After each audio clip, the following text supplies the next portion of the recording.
Hi friends, welcome to a brand new vlog of Judo Samaka. This is your host and those Judo. So I have watched the movie Nosferatu. Directed by well-known director Robert Eggers. This movie stars Lily Rose Depp, Emma Corrin, Aaron Taylor Johnson, Nicholas Hoult, Willem Dafoe, Bill Skarsgård, and others.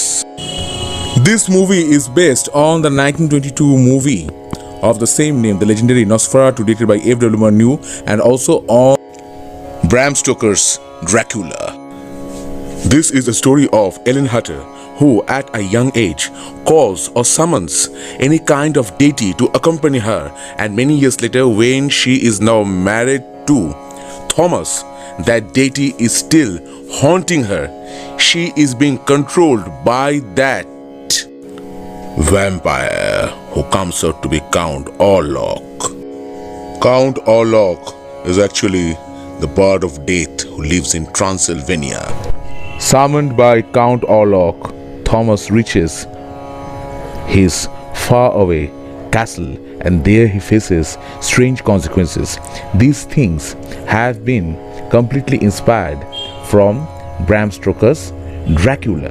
Actually, the movie had some legal action. Yes, legal action was taken against Nosferatu when it was being made more than 100 years back. To avoid copyright infringement, the name of Dracula was changed to Orlok. Actually, it was a low-budget German movie made for the German audience, but Bram Stoker's widow, she sued the makers of this movie, and on a court order all the copies of this movie were destroyed, but few copies survived, and this movie is regarded as one of the pioneer movies of the horror genre. Now let's take this iconic scene where we see the shadow of the vampire. It was instantly designed by the director F.W. Murnau himself.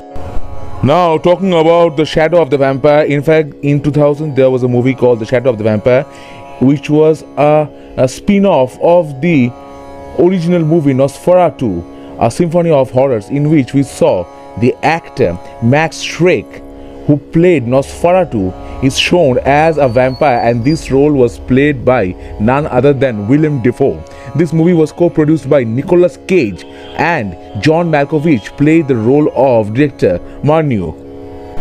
And on screen we have seen Count Orlok for a number of times. For example, in the 1939 Werner Herzog remake, or in Stephen King's Salem Slot, or in the recent reboot of the movie in 2024, we have seen Count Orlok a number of times. He is almost a cultural icon, yes. In fact, this scene was also given tribute in the animated movie Hotel Transylvania. We also saw a version of Nosferatu in SpongeBob. Mr. Kenok, who was the boss of John, he sent him purposely there because Kenok, he was a disciple of the Satan. Throughout the movie we saw the inverted pentagram, which is almost like a symbol of the Satan. Now, talking again about 1922's Nosferatu, a symphony of horror. It was a silent movie, a German expressionist movie that captured scenes which were really breathtaking, intriguing, and still, if you study the history of cinema, this movie's name would definitely be mentioned. Now, in this movie, 2024's Nosferatu, Bill Skarsgård, who is known for playing Pennyworth the Clown, is playing the role of Count Orlok.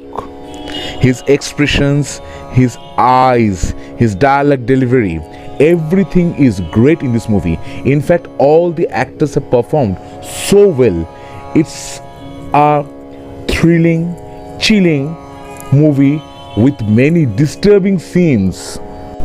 In fact, this movie has received 4 nominations for the Oscars: Best Cinematography, Best Production Design, Best Costume Design, Best Hair and Makeup.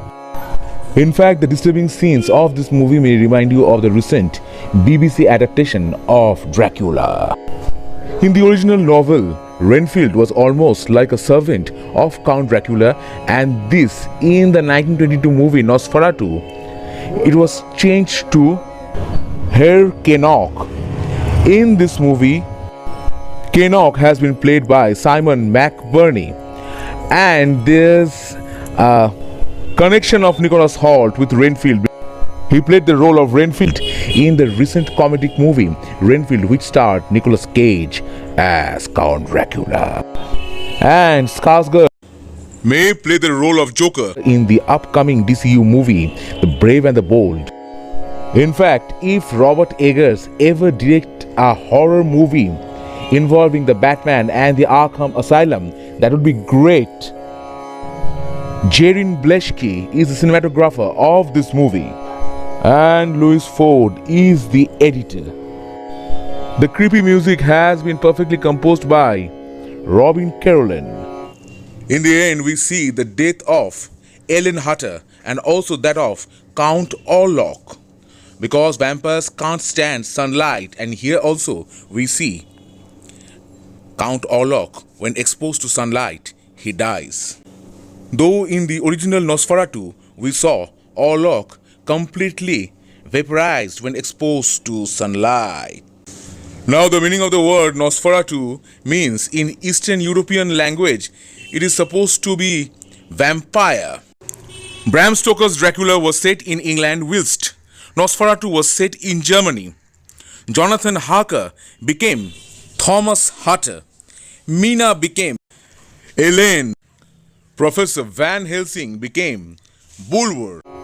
And the title card shows that this movie is inspired from the original movie Nosferatu and from Bram Stoker's Dracula.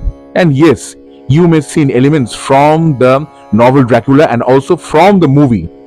So this was my take on Nosferatu. Hope you have liked it. I'll be back in the next episode with a new dose of entertainment, new dose of dhamaka. Hasta la vista, judos dhamaka. Let's do the dhamaka.